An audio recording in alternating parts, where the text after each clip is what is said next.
Hello friends, તમારું સ્વાગત છે સંતુષ્ટિ કિચનમાં। આજે આપણે બનાવશું શીંગ પાક। આ રેસીપીથી શીંગ પાક ખૂબ જ સરળતાથી અને ઓછા સમયમાં બની જાય છે। શીંગ પાક એટલો સોફ્ટ બને છે કે મોટી ઉંમરના તેમજ દાંતની તકલીફો એ પણ ઇઝીલી ખાઈ શકે છે। તમે જો મારી ચેનલ પર નવા છો અને હજી સુધી સબસ્ક્રાઇબ નથી કર્યું તો પહેલાં મારી ચેનલને સબસ્ક્રાઇબ કરો અને બાજુમાં આપેલું બેલ આઇકોન પ્રેસ કરો જેથી તમે બધા જ વિડીયો જોઈ શકો। तो चलो આપણે શીંગ પાક બનાવવાનું સ્ટાર્ટ કરશું।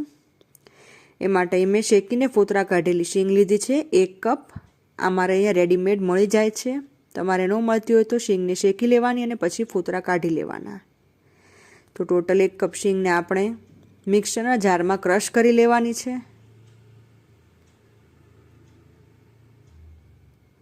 તો અહીંયા આપણે એકદમ સ્મૂથ પાવડર નથી બનાવવાનો, થોડું કચકચરું રાખવાનું છે મિશ્રણ। તો અહીંયા શીંગનો ભૂકો રેડી થઈ ગયો છે। હવે આપણે શીંગ પાક બનાવવાનું સ્ટાર્ટ કરશું।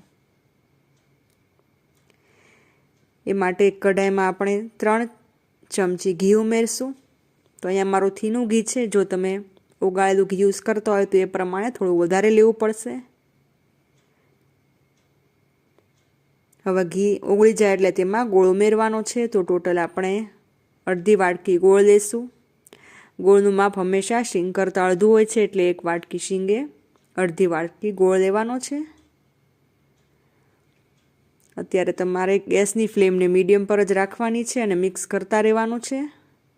તો અહીંયા મેં ગોળને થોડો ઝીણો કાપી લીધો હતો એટલે જલ્દી ઓગળી જાય। તો ગોળને ઓગળતા ઝાઝો સમય નહીં લાગે, 2 થી 3 મિનિટમાં ગોળ સરસ ઓગળી જશે। આપણે અહીંયા ગોળ ઓગળે ત્યાં સુધી જ રાખવાનું છે, ગોળનો પાયો નથી બનાવવાનો। એટલે 2 થી 3 મિનિટમાં ગોળ એકદમ સરસ ઓગળી જશે અને બબલ્સ આવવા લાગશે।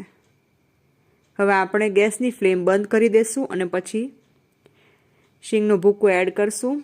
તો આ વાતનું ખાસ ધ્યાન રાખવાનું કે ફ્લેમ બંધ કરો પછી ત્યાં શીંગનો ભૂકો એડ કરવાનો, નહીંતર જો ગોળ વધુ થઈ જશે તો શીંગ પાક એકદમ કડક બનશે અને ખાવામાં મજા નહીં આવે। તો ફ્લેમ બંધ થાય એટલે ભૂકો એડ કરશું અને સરસ રીતના બધું એક રસ થઈ જાય એવી રીતના મિક્સ કરશું। તો તમને અત્યારે બતાશે કે એકદમ સરસ મિક્સ થઈ ગયું છે। હવે આપણે ગેસ પરથી નીચે ઉતારી લેશું।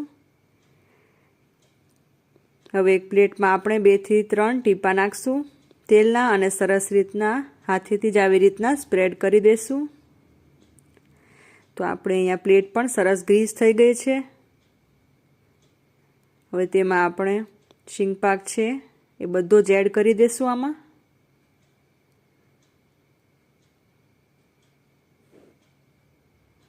હવે શીંગ પાકનું સરસ લેવલિંગ થાય એ માટે આપણે એક વાટકીનો પાછળનો ભાગ છે એમાં થોડું તેલ એપ્લાય કર્યું છે અને પાછળના ભાગથી જ આપણે આવી રીતના પ્રેસ કરશું જેથી શીંગ પાક સરસ રીતના આખી ડીશમાં આપણે પાથરી શકીએ અને એક સરખો લેવલિંગ આવે એટલે પીસ પણ સરસ પડે।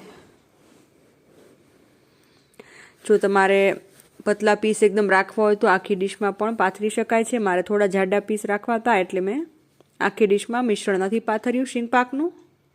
તો આવી રીતના વાટકીના પાછળના ભાગથી સરસ પ્રેસ કરવાનું અને તવીથાની મદદથી આવી રીતના બધી જ સાઈડ પ્રેસ કરવાની જેથી એક સરખું લેવલિંગ આવે અને એક સરખી સાઈઝના પીસ પડે। તો હવે શીંગ પાક જ્યારે ગરમ હોય ત્યારે જ તમારે એના પીસ પાડી દેવાના છે। તો ગરમ ગરમ શીંગ પાકમાં તમને જેવા ગમે તેવા નાના મોટા પીસ તમે પાડી શકો છો।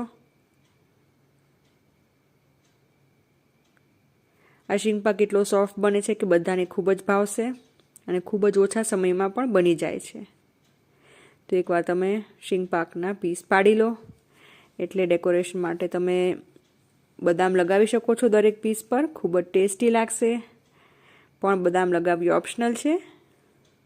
તો અત્યારે તમારે પીસ ઉખાડવાના નથી, એકવાર ઠંડો થઈ જાય પછી આપણે પીસ ઉખાડી લેશું અને સર્વ કરશું। તો ફ્રેન્ડ્સ અહીંયા મેં પીસ ઉખાડી લીધા છે। ખૂબ જ સરસ પીસ ઉખડશે અને ખાવામાં પણ બહુ જ ટેસ્ટી બનશે। તો તમે અહીંયા જોઈ શકો છો ખૂબ જ સોફ્ટ બન્યો છે।